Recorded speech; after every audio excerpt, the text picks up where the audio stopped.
paved many ways for everybody. So it's kind of like the Nas and 21 Savage beef, where everybody thought it was beef, and then they came out and did an album together. Nas and 21 Savage did an album together? Yeah, you gotta be with the culture. See, you gotta be in and out like I am. I don't know about that one. Nas and 21 Savage. Remember 21 They Savage. They did a whole album, like a whole project? They did a song together. Oh, a song. I'm still old school. I say an album by a song. They did an album. That's a song back in the old days. You say, man, I got this album with Mariah. They don't think that a whole album because people know. They used to call songs albums? Yeah. That's anybody in the industry that's over 30 years in the game. They'll tell you they call them albums. They still do. I ain't never heard that. All right, family, welcome back to another episode of Nice Watch Pod. I am your co-host, Ernestine Morrison. And I am Karon Joseph Riley. What up, though? And on this podcast, we talk about what we're watching. What's a nice watch? What makes it a nice watch? Happy Friday! Happy Friday. And we have our voice in the corner, Mr. David Shands in the building. Yes. The voice. Here. The voice. There's energy in here from an argument. So. No, it wasn't an argument. We were debating. It was a healthy debate. We just have brother-sister debates half the time. Yeah, that was debate. And I just asked Dave to be on camera. He said he likes the voice in the corner idea. Let us know in the comments if you like Dave's voice just being in the audio, but you don't actually see his face. What have we watched this week? Did we go over Maxine's Baby already? We didn't not. Do Maxine's Baby. We did not do Maxine's Baby. We have to talk about Maxine's Baby. I've seen it 3 times already. Really? Yeah. I've watched it 3 times. 1.5. I watched the first time at the premiere. Then I couldn't finish. Karan and I went to the premiere together. I couldn't finish though, so then I had to go back and watch it all over again at the house. So that's why I said like 1.5. Listen, if you have not watched Tyler Perry's documentary Maxine's Baby on, was it Amazon Prime? Amazon. It's on Amazon Prime. It is motivation, inspiration isn't even the word for Maxine's Baby. Yeah. Literally. First of all, I got the opportunity to go to the premiere, the red carpet premiere here, and Tyler was there. Mr. Perry was there. It was motivation on steroids. It made me cry. It made me laugh. It made me think. It was so good. I think did an excellent job at humanizing a man who's kind of gotten into superhuman kind of realms of life at this point. I think it really gave him a humility that. I've known Mr. Perry as well. I worked for, done some shows with him, and it's been an honor to work for him.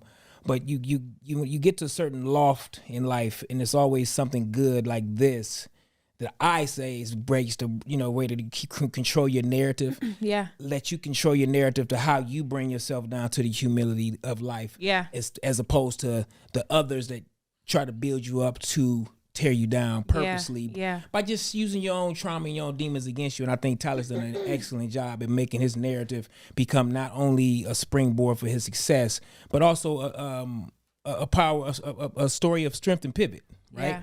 And it's inspired, like you said, inspired you, it inspired me. If you're breathing, you were inspired. Listen, and if you watched Maxine's Baby, the Tyler Perry documentary, and you weren't inspired or motivated, you're a hater. That's just what I'm gonna say. Yeah, you're a hater. You want to know the co-star of that movie? The star, Tyler Perry. Right. Co-star, his son that was never showed his face.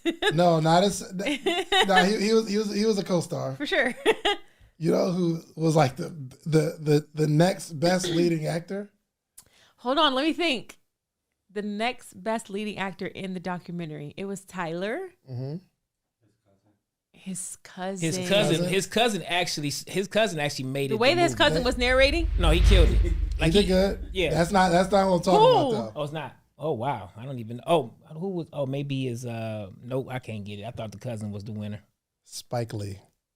Oh. Yo, the most memorable. It had me so Spike had an interview in there from like completely like bashing to like not really being down at all to now. We should do something together. Wouldn't that'd be black excellence? Oh man, you could bring it right this way. When I was like, well, that's a full circle. Bro, like you couldn't even really appreciate Spike being honored. Then Spike looked super corny at the end. Like, yeah, man, let's take a picture. After we just seen you talking about man. It was all. I think that was. It was all, wild. It was wild, Spike. We love you, Spike. Spike. The wildest, I it. love Spike Lee for one, That was but a the wildest part about it was, the way they edited that was so I'm about to say, intentional. that was a strategic edit. That's why Mr. Perry is a boss. Come on, man. I'm gonna put this part in the video, and then I'm gonna put this part in the video and edit that thing Well, together. here's- Y'all gonna see that I'm the GOAT, babe. Here's what I'm gonna say. He had already kind of did that when he did the new studio and named a the studio after him? Spike Lee. Now that was like, whoa.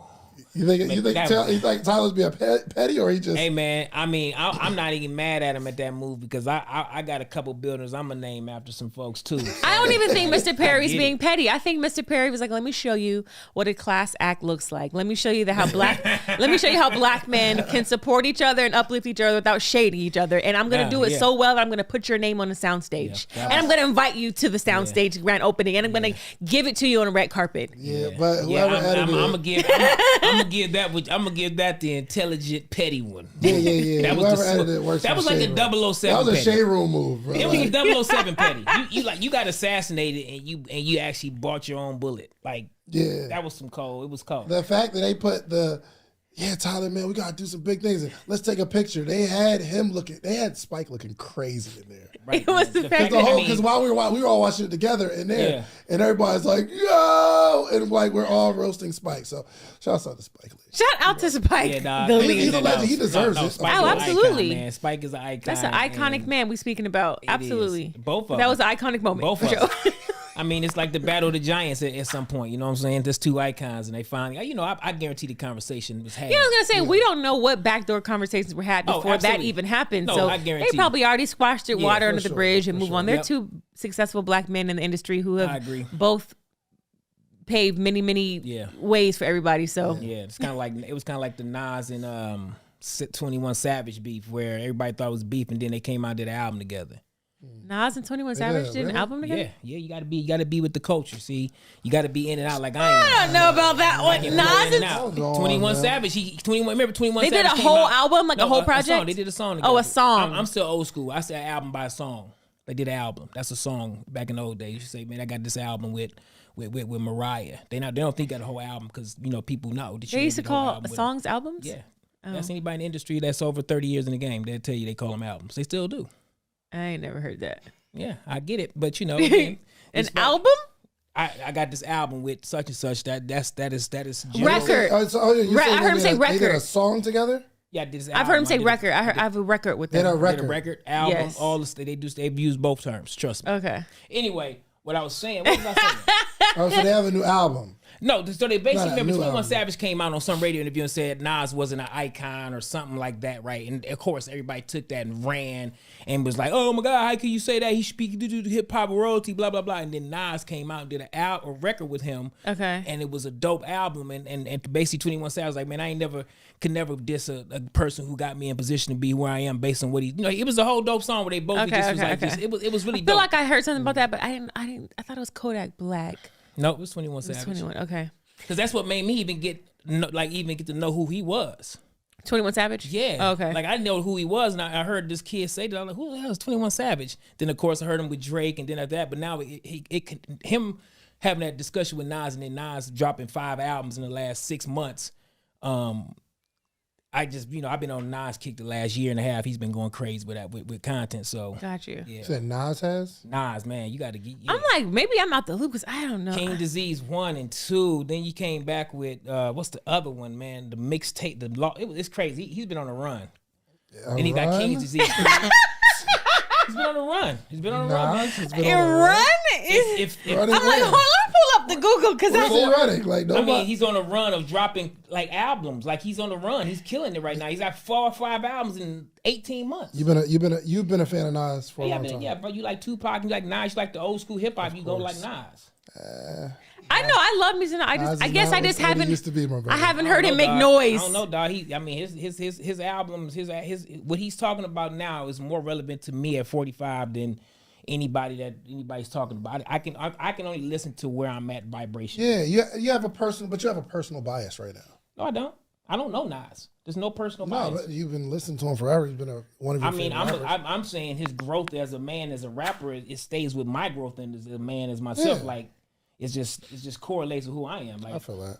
But I'm saying just But a numbers. run. I think a run. 4 albums in 18 months. I would consider a run. Maybe he's working. 4 albums in 18 working. months. You got 4 albums in 18 months. You got to understand that when we say run today is prolific. Chris Brown is this past. He did an album every 2 years.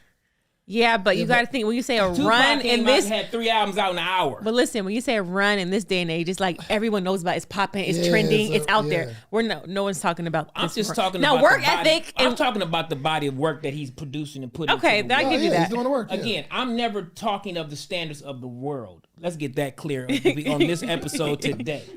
I'm not of this world, of this vibration. Okay, I come here to hang out with you guys for this hour and a half. But let's be clear. You know what? Let's just keep it moving. Wait, let's get back to Maxine's baby before we move on. Let's get back to Maxine's baby. Let's get back to Maxine's baby, Dave. This is Dave's fault. Yeah, for sure. Because he said, a run, and then I had to piggyback him. Dave bigs me up. He knows his triggers. He knows my triggers. A run. Dave knows my triggers, and then you piggyback. I have to piggyback because you're worse. Yeah, this is one of the moments where I do need the camera because you got to see the face. A run. Dave was utterly confused, like a run, define that. But anyway, back to Mr. Perry, Maxine's baby. There were some interesting things that came up in the documentary that I did not know. And I heard a lot of people say, oh, I don't know if I want to watch the Tyler Perry documentary because we've heard about it. We know his story. There were things that I did not know, things that I learned. And I'm not biased because we all know I love Mr. Perry. Love me some Tyler Perry. But finding out that that's not his real dad. So he has all this trauma and years of abuse from this person who he called father. Yeah. And then at the end of the documentary to find out it was not his biological father. Well, I'm like, well, who was the biological father then? Yeah. You left us hanging. Well, I think that was the thread that really made that the project be as powerful as it was, because I think him doing this documentary throughout the course of him getting information, this is the revelation that came to him. I think he mentioned it in the documentary. Mm-hmm. And I think that is what is the thread. Everybody was like, oh, wow. Yeah. You know what I'm saying? Because everything else, we know the kind of the story, but then that thread made everybody go, oh, okay. Yeah. You know, because now you get to see the catalyst in a way. You know what I'm saying? Because everything has to have something that's, predated and started it. So but it's interesting to see how something that you've been attached to your entire life that has caused so much trauma and pain, and then to find out that this tie that you guys have is not even a biological tie. That must be really confusing for the mind. It's like you've caused me all this pain and trauma, and now I find out years later I'm not even your biological child. And I always felt it. I felt like I couldn't have come from you. Yeah. I couldn't have come from that evil spirit you had. I couldn't have come from this. And then to find out I didn't is wild. Yeah. I think he was really, like he said in the documentary, he was really confused that if you really if I am of you, you can't not love me in some kind of way. And he just saw no love.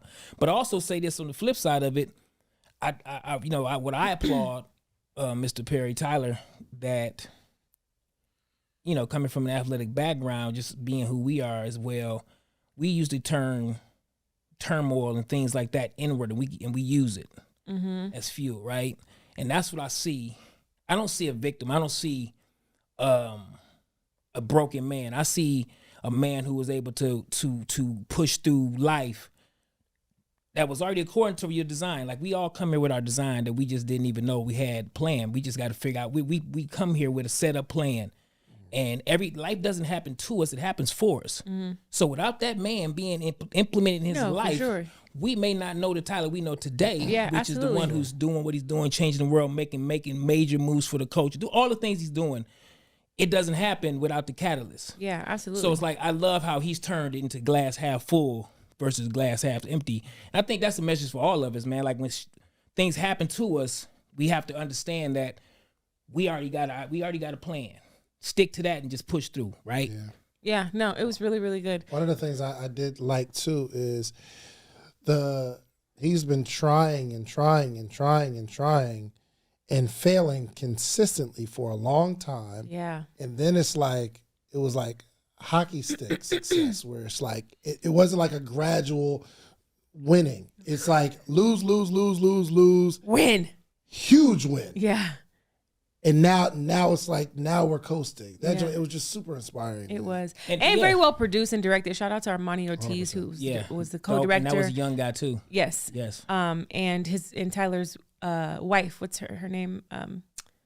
Nobody knows. No, we do. I just forgot it. Was just that she co-directed anyway. She co-directed it with Armani Ortiz. Yeah. So shout out to them. It was really well put together. They captured this content over the span of 10 years. So the last decade, they've been capturing all this content. So Maxine's Baby on Amazon Prime, the Tyler Perry documentary. It is a phenomenal watch. It is a certified nice watch. Definitely go ahead and see that.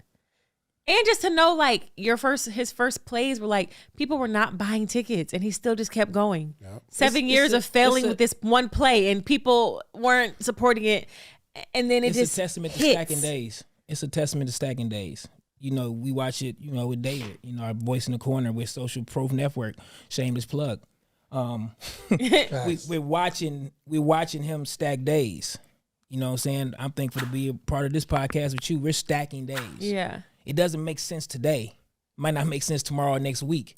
But one day we gonna look up and be like, damn, it's making a lot of sense. Yeah. And that's really how all of it. That's why you say hockey sticks. And you know this, being an athlete, how many times you was waiting to get that number, that 100 or that 200, and you like, man. Yeah. You keep going meet after meet, competing, then you hit it. Yep. And you like, aha. This was why. Yep. This is why. Yeah. And this is what it's all about. Yeah. What else did I watch? Okay, so I watched Headliners Only. Yeah. Kevin Hart, Chris Rock. Phenomenal. Where's it at? It's on Netflix. Headliners Only. It basically documents the journey of Chris Rock and Kevin Hart coming together to do a tour in New York. And they basically took over New York and did all the different boroughs in New York. And they did a Headliners Only tour. And at first when I watched it, when I clicked on it on Netflix, I thought it was going to be the actual show. But it was basically like a mini doc of the behind the scenes of how it all happened. And that was even more of a treat because it's like you have these two freaking legends. Like it doesn't really get much bigger than Kevin Hart and Chris Rock in the comedy world. And for them both to come together and then document it the way they documented it, showing their individual journeys and rise to stardom, their failures, all the intricacies that happen in between, then how they get to this moment. Dave, you got to watch it. You watched it. Of course. So good. And I agree with everything you said 100%. Yeah. And I think the overlying feeling I got from it was just brotherhood. Yeah. Like, you know, it showed brotherhood, and it also showed what happens when you just keep stacking days, right? And they talked about their history. Yep. How Chris came up, you know, the Saturday Night Live stuff. You know, they talked about that a little bit, and then you talk about how Kevin basically fell into comedy. Mm-hmm. You know what I'm saying? And when he fell into it, he went at it and attacked it, and he really just attacked it. And then you saw how his village of comedians, which that was another thing I admired, that look inside of their world, to show how close-knit comedians are in their world versus, let's just say, actors, pure actors. Where I mean, I've done stand-up here, but I'm not a comedian. You know what I'm saying?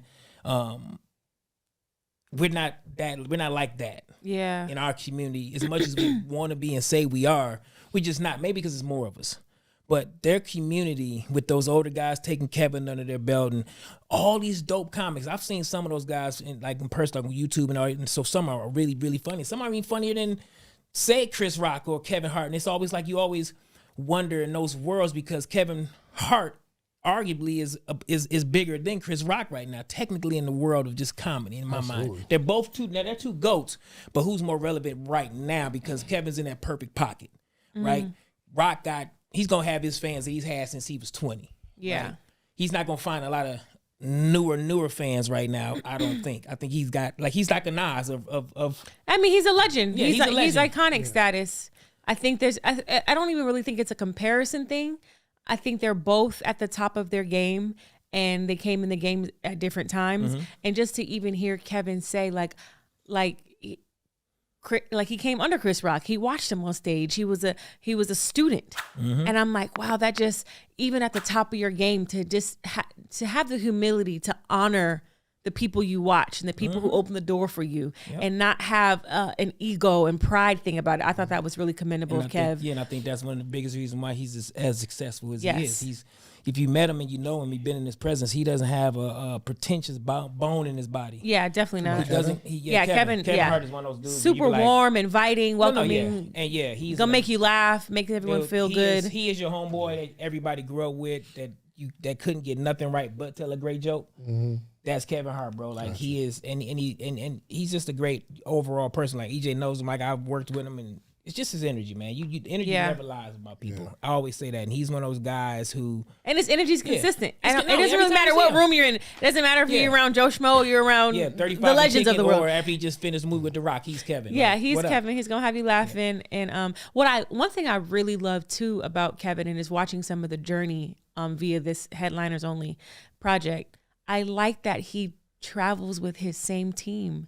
You got Naeem Lynn, Spank, Wayne, Harry, Joey, his barber, like Quan, his photographer. Like they all been rocking for 2 decades. Like, and it's just, you know what I mean? Like to see a foundational team like that stay together through the different levels and seasons is almost unheard of in this industry. So kudos to their whole team. But you had two dynamics, because I love the energy between Chris Rock and Kevin. That was just natural, big brother, little brother. Yeah. Like Kevin's bopping off every wall. And Chris is like, dude, if you don't sit your little ass down, what are you talking about? I'm cool to just hang out with you, man. I'm not sure. He's walking home from shooting instead of getting the limo that the production is already arranged for him. Like Kevin's probably walking in the streets of New York. You know, Kevin got the production at top 10. It's A+. Kevin's getting out of the Sprinter with his little self by himself on the way to the production. Why waste that money, Kevin? What were you thinking? I know you did it. I know you do it big, but Chris is like walking, and it just shows the dichotomy, because he doesn't have a family or a crew that he's rolled with since day one. He's always been Chris Rock, solo dolo. That's then you see Kevin. He comes from a more community fame, a more community success now. And I think this is refreshing, because you talk about all the time with Greenlit, with what you've already developed with Greenlit. You've developed a tribe of artists that out of that pack, you're going to have nucleuses come out of it. Like you and I, we're going to work together forever. Yeah. You know what I'm saying? We're going to do and things. And we came out of the green room. Out of the green room, where we was a pack and a clique. And like we won't be each other's, team in a way where we move like that, but we're always gonna do projects together. Yeah. Like you got your team, I got my team. That's the key to all of it is find your team, find your tribe, and everybody has a strength. Yeah, everybody has their weaknesses, but none of those are ever on the table because we cover each other so well. Yeah, I feel like even just as entrepreneurs, as actors, it's really rare that you see a product, a platform, and or brand be built to this highest level, and there still be people associated with the brand that were there from the very beginning. That is rare. Very rare that you see. It's rare, but so to see your whole crew is still there, I'm like, either ain't no drama, or y'all just paid really, really well, or y'all just really, really that loyal. Or it's all of the above with Kevin. Yeah, it's all the above with him. He pays them well. They're all loyal to a fault. And again, if you know Kevin, that's not that surprising. It's like, it must feel real good over there. No, it's gotta feel good. Fun over there. Yeah, dude. I wish he was my best friend. Shit. But I got a great best friend. Don't get personal. You know what? Shot wise, there was this particular shot of Kevin and Chris Rock. They're both sitting on director's chairs, and they're in the stadium, and you see the stadium behind them. And there's a camera angle that's eye level. You just see them, and then there's a camera angle that comes kind of from the floor, so you're looking up at them in the director's chairs with the major stadium behind them. And to me, that was so symbolic. Shout out to the DP, because that was such a dope shot. It showed these two men that you have to almost look up at, and you see this massive stadium. I think they're at Madison Square Garden. And I'm gonna give you the technical name of that shot as soon as she finishes. Yeah, whatever the technical, but I think it was Madison Square Garden. I believe it was. And just to see them at Madison Square Garden, all just behind them, and then you're kind of looking up at these two black men who have literally like broken records and made history. I just thought that shot was so dope, because it just catapulted them and put them on this throne that they very much deserve to be sitting on. It was just like watching them on the throne. And that shot is exactly what it's called, what you described, the hero shot. Oh, that was a hero shot. Okay. And it was made famous recently in the last 20 years with Michael Bay and Bad Boys. Oh. Remember Will Smith and Martin came up over that rubble? And they came up over that rubble, and they stood up, and the camera met him over the top. Yeah. That's when that shot got famous again. So that's the hero shot. Yes.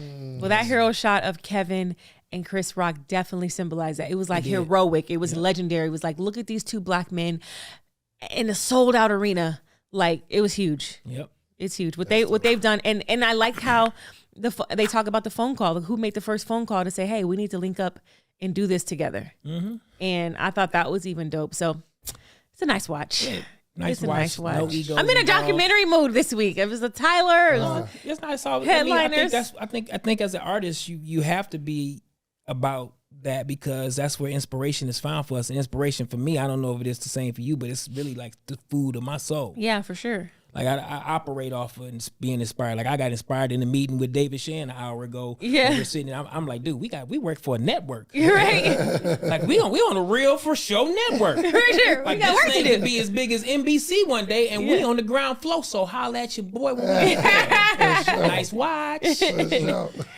Yeah. No, but that was a great watch, man. I think if you really want to watch two inspiring documentaries, yes, that can really leave you feeling a lot fuller than what you left up that you started at. Maxine's Baby and Headliners. And to show you that it's just all possible, because sometimes you think of people like the Tyler Perrys, the Oprahs, whatever, and you're like, well, of course it's gonna happen for them because it's them. But these people came from nothing. They just like you. They came from nothing. They were a little worse than me, because I came from they came from rock bottom. I'm like, oh Jesus, I ain't never been that poor. hey, and think about it. You know, again, what we talked about earlier, glass half full. Without certain thermogenesis or catalysts in our lives, where are we versus where we are now? Like, I look at that all the time. I'm like, man, I didn't grow up with, having to talk about stories of angst and trepidation my whole life. No, I had the opposite pressure. Like, I grew up with two parents, and I grew up with expectations. Yeah, or when people talk about like sharing bathwater and sharing, milk, cereal milk, and that, like, I don't have that story. But to see people who have that story become billionaires, become icons, become legends, it's like, it's no excuse in the world, bro. Whatever it is that you want to do, you can do it. Yeah. Right. If he did it and he was sharing bathwater, and he did it and he was living in a tin hut, and he did it and he was sharing cereal milk with his it's no excuse. That's what this shows me. It's like, it's no excuse. What's your excuse? And it's a part of me that kind of wish I had a little bit of bathwater sharing or something like that. Maybe it'll give me a little more elbow grease. I'd be a little bit, we might be already be in the studio already, because I'd be so traumatized I couldn't stop working. I'd be just working my bones off. You know what I'm saying? I don't know. Maybe I came up too comfortable. I like comfort, so when I get comfortable for a while, I chill. That's what I do. Now, do you think Kanye started? I mean, there's always been documentaries, but the rise of I'm seeing a lot of more what's it called? Documentaries. Docu-series, like live series, documentaries. Kanye. You talking about the Genius thing? Yeah, like Genius. I don't think he's the first one started. I think he was. He started, but I think it's the spark of the personal brand of, like, people are producing it themselves now. Well, I think if you really study, I mean, Quincy Jones had one come out years before Kanye's that was amazing. Yeah, and the Black Godfather. No, I don't think so. Godfather. I think anybody who has precedent and awareness of their destiny and their future has the foresight, which I think you should get a camera crew follow you around. I had an idea when we were in there, a movie about your life and your journey. We just gonna make it a little bit more dramatized. Sidebar, I'm sorry. That's what I want to do that. No, it came to me in there, bro. It's gonna happen. Just stay calm. Say less. Damn it, this is what happened when I time travel. Come, I'm back. What happened? Where was I at? I'm just saying, guys, this is what it is. Documentaries. I think that's part of it. Like, if you got some foresight, which most people, like we're talking about, like myself, you, we can see the future. Yeah. So like, why not just prepare for people to have something already done? Like, well, I don't start following you around and just documenting this stuff. I agree. I agree. Anyone who's doing something, you should be documenting it. But I don't. To answer your question, Dave, I don't think Genius started it. No, I think people have been doing this, and even if you take Tyler Perry's, for example, they've been doing it for 10 years. They were gathering content for 10 years. So I think it was kind of already in the works. So I don't think Genius popped it off. I think his kind of took the world by storm when it dropped, though. Yeah, because he's such an enigmatic because he's Kanye, for sure. I think anything Kanye does takes the world by storm. He drops a shoe, it takes the world by storm. He does the Sunday choir, it takes the world by storm. So I think it's just Kanye effect. I think people started, I don't know, I think people started, I think this documentary, his documentary made people want to do documentaries. Maybe this generation of people, yes, maybe in the culture. And we can't deny Kanye, man. Kanye, he has such a belief in himself that he makes you believe in yourself even a little bit, even if you can't. Yeah. And that's part of really living out your truth, man. Like, you got to be yourself because you give everybody else freedom to do the same thing. And I think anytime we're not ourselves, we're doing everybody we come in contact a disservice. Yeah. I like that. You know who else has a documentary, and I might get crucified for saying this, but it is a nice watch and it also makes you believe in yourself? It's almost honestly one of the best things I've watched in the last 5 years. Donald Trump's documentary. No, Donald Trump. It came out, it was like a couple years ago. Yeah, right? a couple years ago. Fire. Let me tell you something. Whether you like Donald Trump or not, Donald Trump's belief in himself 100%. is on another level. It's like the way he talks about everything, the foreshadowing, when I build a skyscraper in New York, it's going to be the biggest skyscraper New York has ever seen. It's going to be huge. It's going to be massive. The way he spoke about his visions is like, he made you believe it the way he believed it because he spoke 100%. So much power to it. It's going to be the biggest and best thing New York has ever seen. Yeah. And you're like, damn, he's about to build the biggest and best thing New York has ever seen. Sure. Yeah, you got stories about Donald Trump back in the day telling people, like, in arguments, wait until I'm president. I'll make sure I get you back. Don't you worry. Like, his belief in himself is out of this world. So whether you like Donald or not, the documentary is a nice watch. What was the name of it? I think it was just called Trump. Trump? I gotta look it up. I don't need to watch it because I watch him make himself the president of the world with probably the lowest IQ of any president that ever been a president. But his self-belief alone, he convinced everybody else with a weak sense of self to vote for him, which is 90% of the world. And that's fine. He just played the margins. I love it. I'm always inspired by Trump because he says it like he means it. And I almost like him being in office because at least we can see the truth and black folks was actually waking up. Now we thinking we back some Biden taking naps every 5 minutes got our back. Biden can't wake up from a nap to get nothing done. What we talking about? Biden don't even be taking some naps. Biden be taking naps. On camera, off camera. What are we here for? What's going on? Okay, I got it. Nice watch. Oh my god. Biden is wild. Take him a nap, boy. Shout out to Kamala. Shout out to Kamala. It's almost her turn. Oh goodness. What documentary are we waiting for? What doc are we waiting for? I need Jamie. Absolutely. Jamie and I need Oprah.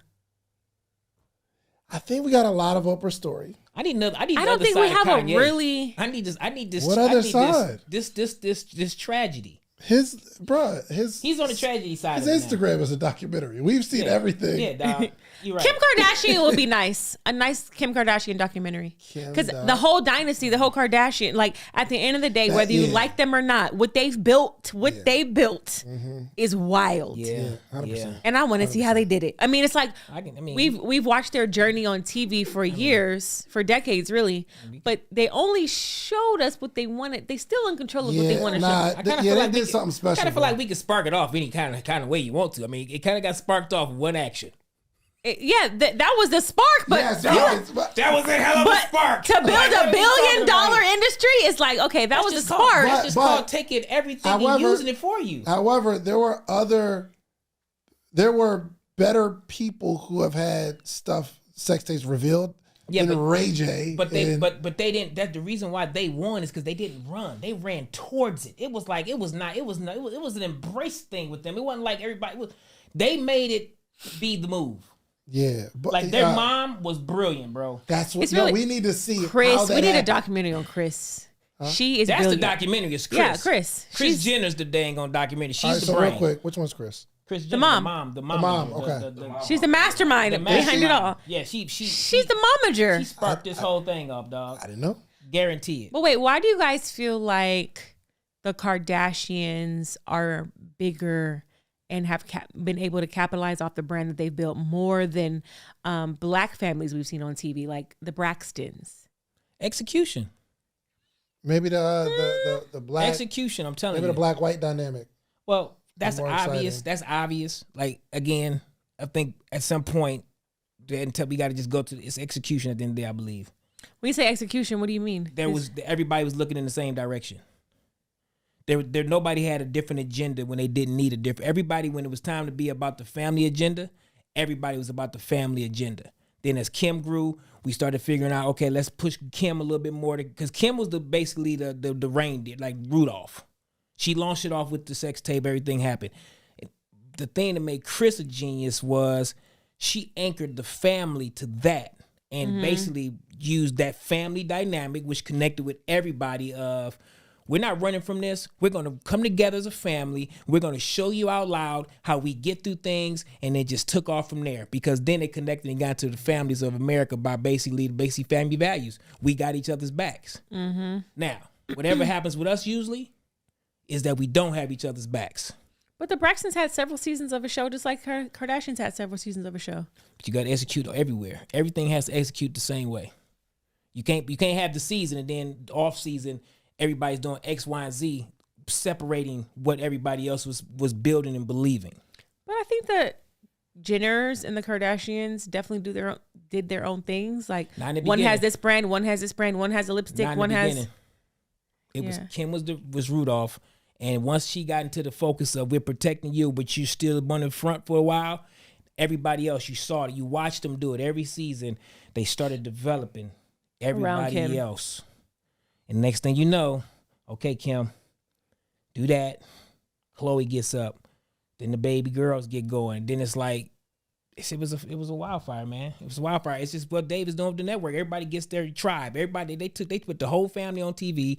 And out of that family, each member got their tribes based on who they were personality wise, and then they took that personality and now they sell to that community. We just had this meeting. Yeah. I think we don't know, with the Kardashians, it's something that they did that was special. I mean, because there have been families that are on the same page. I mean, what was it? The Rush? What's the old name? Simmons running. They had a family, and obviously one of them's, obviously their whole family's just beautiful, and like they had a lot going on, but they ain't never really do what the Kardashians. Well, I would want to know. Yeah, because it wasn't the sex tape. I would say, okay, if it was a sex tape leaked with Jay-Z or Denzel Washington or somebody like that, but Ray J, I don't know if Ray made it. I just think the sex tape was the Kimber that really ignited the flame, and I think again, the mom was just brilliant at understanding how to take that momentum and not let it swing in a negative way for her daughter and her family. I think she took that and she boomeranged it, bro, and I think that's really the brilliance of the Kardashians, bro. Like they pivoted in the right direction. And they stay together through pretty much all of it. Yeah, like even with Bruce becoming his situation, Caitlyn or whatever. I mean, they rallied. Nobody. I forgot that quick. Nobody jumped ship, dog. Yeah. Nobody jumped ship, dog. Yeah. You try that with a black family, somebody jumping ship. Somebody's gonna do the interview for the bread. Somebody's jumping ship, bro. And that's been our problem historically. And I mean. But I think the Kardashians in general, just doing that show for so many seasons, really spiked social media. Like the whole social media influencer, lifestyle, marketing, showing people an inside scoop of your life. That started with the Kardashians. Well, the Kardashians are responsible for so many. I think the real world, though, might be a little bit more responsible for... Paris Hilton. Paris Hilton. I think those were their predecessors. Again, Jenner, she just was so smart and paying attention to where everything was going to. And then she was behind with such a great company with Seacrest and them. Yeah. Producing and pushing it the way they was doing it. All that had to line up perfect. But Paris Hilton definitely kicked it off, but the Kardashians like slam dunked it. Because again, you got a whole family of 10, 12 attractive people that have unique personalities, and you got a production company behind it. I don't know if their personalities are that unique, but... Again, when you got a production company behind it, you can be as unique as you want to be produced. Yeah. Unique is not a word I would use to describe their personalities.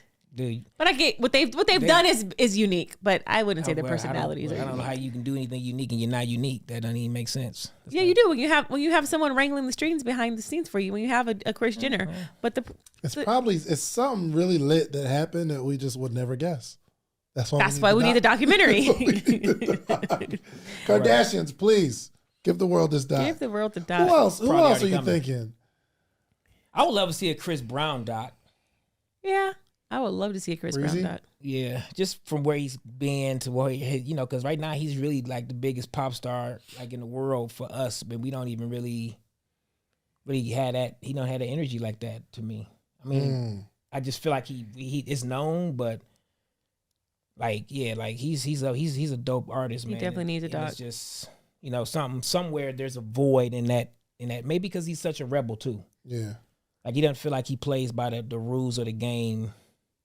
Well, I feel like the whole, domestic violence situation definitely set him back. I don't know, man. I don't think that really hurt him as bad as people think just because it was a sister versus it being other. I think if it would have been anything else, it definitely still hurts him. It hurt him, but he was like kind of blackballed in the industry but he still is. He just got taken off some lineup just recently because people are like, he's a da-da-da-da-da, like bringing it back up. He was supposed to be doing some kind of for Michael Jackson. The Michael Jackson thing. That definitely still affects him to this day. You know what? I'm and I don't know what happened. I kind of know what happened, but Martin Lawrence was literally he's my favorite actor for a while, especially like kind of the Martin days. But something happened to where he just hasn't been himself for like 15 years. I don't know if it's not being himself. I think he's been more of himself than he ever was. I think he's just sunk into being successful in who he truly is as a man, and he's not putting on shows no more. People who know Martin know, like anybody who knows Martin say he's always been reserved when he wasn't on camera. Oh, really? He's always been very withdrawn. This motherfucker takes karate. He's like a 15th degree black belt. So he's a very internal person, right? I didn't know that. So now at the ripe age of almost 60, he's just not giving a fuck. Is he almost? No. Yo, you have to watch. Like 54, Dave. 55, something like that. What? Speaking of nice watch, I just watched the Martin 30th anniversary. Did you guys see it? Did you see it? Yeah, we started the whole show. And they did a Martin 30-year anniversary reunion show. Really? Yes, and it's all of them together, obviously minus Tommy, rest in peace. And they rebuilt the set. They had a mock set dope. And everything. And Martin definitely was reserved. 8 years old. Told you he's almost 60, bro. Like when you get to that Martin age, was on air 30 years ago. You do realize that? Yeah, dog. Like, and he was 30 then. Goodness gracious. You know what I'm saying? He was 30 then when he got on. In his 20s, right? He was about 30 when people started knowing him. He was probably around 30. At the Martin show time? Yeah. After he did, he had to be in his 20s before he got Martin. If he's 58 and that show was on 30 years ago, he was in his 20s. Yeah, 30, 28. Yeah. Damn. Either way, he's older. He's older now. 28, 30, I think that might be what they call semantics. Yeah.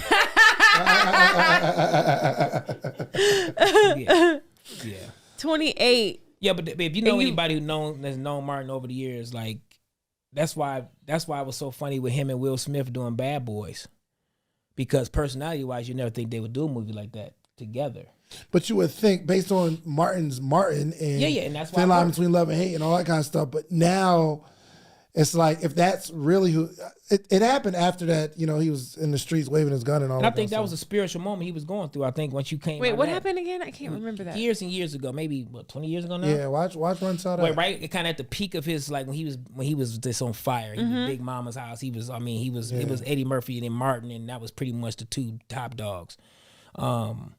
He had a moment out in L.A. where he was running or something in his full hot outfit and something and passed out and was having hallucinations and something like that, and they found him, and it was a thing. But I think at that time he was just going through the spiritual journey of like success in life, man. You get to a certain point, you start to really see people for who they are, and I think sometimes that revelation kind of cracks people up sometimes at first. Yeah. Instead of, sometimes you get those little slight cuts and betrayments along the way. So you never really totally surprised, so it doesn't break you down. But I think Martin was one of those guys that's very internal and that guy that holds it all together. But, you gotta go. Even the strongest got to let go at some point. Yeah. Yeah. You got to go watch the 30th it was dope. It was amazing. It was emotional as hell. Yeah, Affion Crockett sits them down in the set that they rebuilt, and he asked them all questions and what some of their favorite moments was from the show. Really? And he show recaps. Where's it at?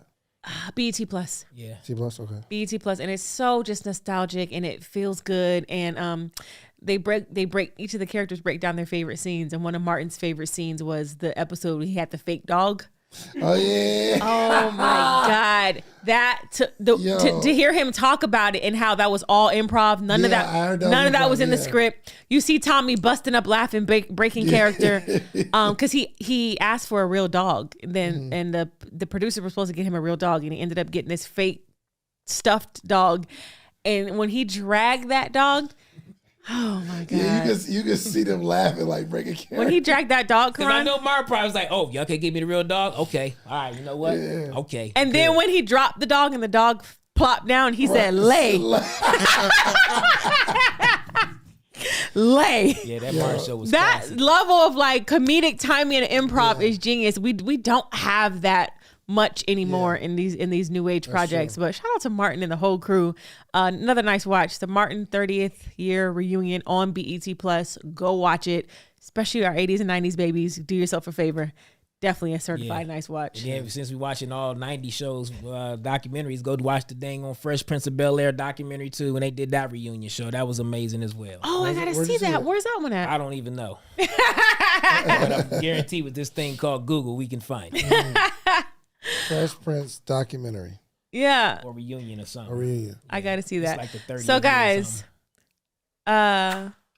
Maxine's Baby, Tyler Perry documentary Maxine's Baby on Amazon Prime. Mm-hmm. Headliners only with Kevin Hart and Chris Rock on Netflix. Nice watch.